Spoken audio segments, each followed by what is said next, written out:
이거 전체 4조각 중에 2조각이죠. 이게 4분의 2란 말이에요. 4분의 2. 근데 이거를 묶어요. 묶어. 2조각씩 묶을게요. 이렇게 2조각씩, 이렇게 2조각씩 묶어요. 이렇게 2조각씩. 그럼 어떻게 됩니까? 이게 2조각 중에서 한 조각이 되는 거니까 이게 2분의 1이 되는 것이죠. 그래서 이렇게 이 양은 2조각을 하나로 합친 거죠. 2조각을. 그래서 2분의 1이 되는 것이죠. 이거를 이제 수학적으로 어떻게 표현하느냐? 이게 이제 2분의 1이 된단 말이에요. 어째서 2분의 1이 되죠?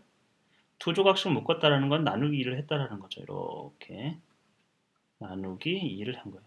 이렇게 나누기 2를 한 거예요. 4 나누기는 2죠. 2 나누기는 1이고.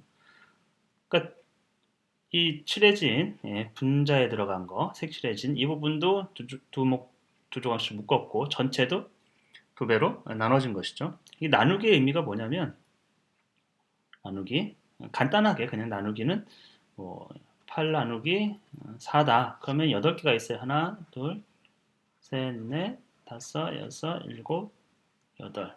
그러면 4씩 묶는 거죠. 이렇게 4씩 묶어요. 그러면 두 묶음이 나오죠. 이게 몫이에요. 그래서 이게 이제 2가 된다. 어떤 개수만큼 묶느냐, 이게 묶느냐, 이걸 나눠준다는 거죠. 뭐 의미적으로는 8에는 이제 4가 두 번 들어간다는 것이고요. 묶어준다는 얘기는 나눴다는 얘기예요.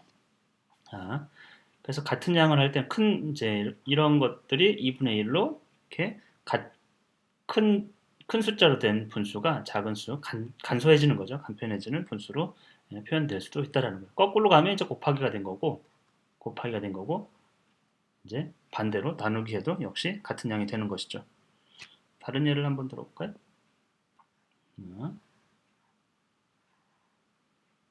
좋습니다. 여기 2분의 1이 있어요. 2분의 1.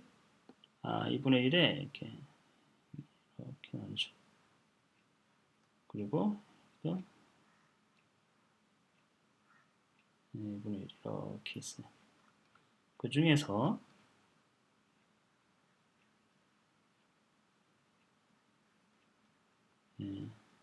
그만큼이면 몇이죠? 6분의 3이죠. 6분의 3. 그거를 3으로 나눠볼게요. 세묶음씩, 세묶음씩, 이렇게 세묶음씩. 그러면 어떻게 됩니까? 세묶음씩 나눴죠? 요만큼이 같은 양이잖아요. 그렇죠? 그래서 2분의 1하고 같은 거예요. 이게 이제 2분의 1하고 같은 이유는 나누기 3을 한 거죠. 나누기 3. 이렇게 나누기 3을 한 거죠. 이쪽도 나누기 3을 한 거고. 분자분모에 똑같이 묶음으로 이제 그 잘게 조개졌던 부분들이 이제 큰 조각으로 묶여지는 거죠.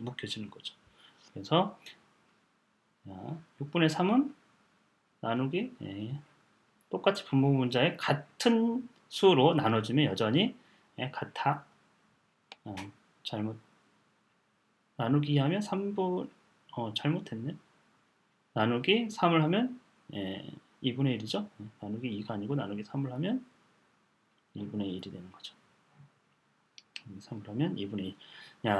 그래서 같은 양의 분수는 똑같은 수를 곱해줘도 같은 양의 분수가 되고 나눠줘도 같은 양의 분수인데 이거는 사실 나누는 거는 이게 결국 이제 약분인데 굉장히 중요해요. 우리는 이제 그 분수 자체에서 나눗셈 자체 기호를 사용을 잘 안 하거든요.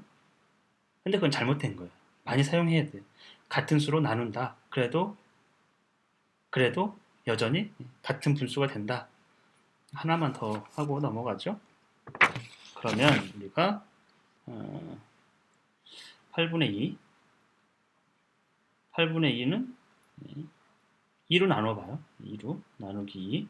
그래서 여기다 쓰지 말고 그냥 8분의 2에다가 나누기 2, 나누기 2 이렇게 했을 때 2 나누기는 1, 8 나누기 2는 3.